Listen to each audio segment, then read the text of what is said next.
Bonjour à toutes et à tous, c'est K2 et aujourd'hui on va faire une petite vidéo où je vais vous donner des conseils sur les meilleures armes selon moi quand vous êtes main Wattson. Petit disclaimer, je ne suis pas joueur pro, je suis juste un gars qui main Wattson depuis très longtemps maintenant et donc du coup je me permets de vous donner quelques conseils si ça vous intéresse. Mais je n'ai pas la science infuse et tout ce que je dis n'est pas forcément à prendre au pied de la lettre, c'est aussi à vous de vous faire votre propre avis. Pourquoi selon moi il y a des armes plus ou moins opti avec Wattson? Parce que comme depuis le début de mes tutos j'essaie de vous le faire comprendre, l'atout majeur de Wattson peut être à la fois agressif et défensif, c'est ses fence. Il faut savoir, comme je vous l'ai déjà dit, que cette capacité de Wattson permet de stunt un ennemi pendant 3 secondes. Ce qui permet en fait de totalement le ralentir et de le mettre totalement à découvert. C'est pour ça qu'il faut selon moi avoir des armes qui soient vont pouvoir faire des gros dégâts d'un seul coup ou alors qui vont pouvoir tuer le plus rapidement possible, car une fois que vous avez stun un mec et que vous l'avez one clip, que vous l'avez en tout cas détruit, il y a souvent son mate qui arrive, donc il faut être le plus rapide possible. C'est là l'atout de Wattson, c'est que ça vous permet de quasiment 1v1 un gars sans perdre le moindre de dégâts et du coup vous préparez le plus vite pour le fight qui vient après. Donc comme j'ai déjà expliqué dans les vidéos, quand vous mettez une fence sur quelqu'un, ça le stun pendant 3 secondes et pendant ces 3 secondes c'est là absolument où il faut en profiter pour lui faire un maximum de dégâts.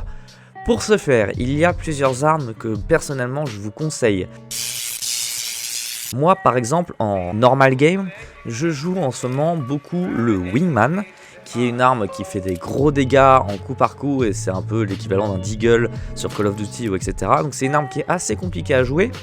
Mais là où c'est plus facile pour un main Wattson de jouer le Wingman, c'est que quand vous arrivez à stun une personne, eh bien la personne est ralentie, du coup ne bouge pas aussi rapidement que la normale.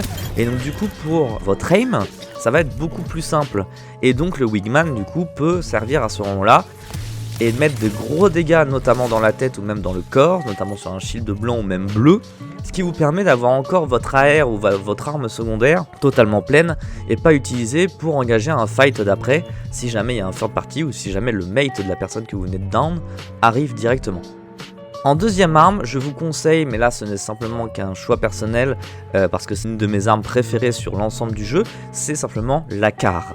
Je dis bien la CAR et pas la 99, car pour moi la 99 est un petit peu plus compliquée à jouer que la CAR. La CAR fait des gros damage et en tout cas que ce soit en ADS ou que ce soit en hipfire, vous ferez tout autant de dégâts si vous êtes assez proche de votre cible.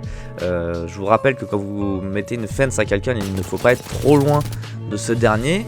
Car vous profiterez du ralentissement du personnage pour pouvoir vous mouvoir autour de lui tout en prenant le moins de dégâts possible. Donc la CAR est un choix assez bon car vous pouvez mettre vraiment une rafale dans la tête du perso sans pour autant prendre vraiment de dégâts et comme d'habitude sans pour autant avoir à utiliser son arme secondaire car normalement vous pouvez one clip un gars s'il est stun. Pour un mode de jeu un peu plus compétitif, notamment pour la ranked si jamais vous jouez en ranked sur cette saison. Même s'il reste que 30 jours, je me permets de vous donner ce petit conseil là. Personnellement, je vous conseillerais la R301 qui est forcément, peu importe le perso que vous jouez, une des armes les plus fortes du jeu avec la flatline selon moi. La 301, personnellement, je la joue en x2 x4 parce que je trouve que c'est la meilleure optique pour le tracking et pour l'aim. C'est une arme qui n'est pas trop dégueu en hipfire si vous avez un stabilisateur et une crosse dessus. Donc c'est assez simple à trouver en règle générale. Là où le choix de la deuxième arme est très intéressant pour moi sur on va dire un mode compétitif, personnellement c'est le Peacekeeper, qui est le fusil à pompe, le PK pour les intimes. Pourquoi le PK et pas le EVA ni le massif? Parce que le PK met des gros damage, notamment dans la tête si vous avez le temps de le charger avec le choke. Et vous allez comprendre vite pourquoi j'en viens au choke, c'est parce que vous avez le temps de le charger si la personne en face de vous est passée dans vos fences et est stunt. Donc notamment avec un PK, vous pouvez littéralement tout taper un mec qui est arrivé dans vos fences si vous êtes assez proche de lui et pas trop loin. Donc c'est vraiment dévastateur dans ce mode de jeu là. Le seul petit truc qui sera un bémol si jamais vous jouez Wattson à la manette, peut-être qu'un jour je ferai un tuto Wattson manette parce que c'est vraiment pas comme sur PC, c'est un petit peu plus compliqué.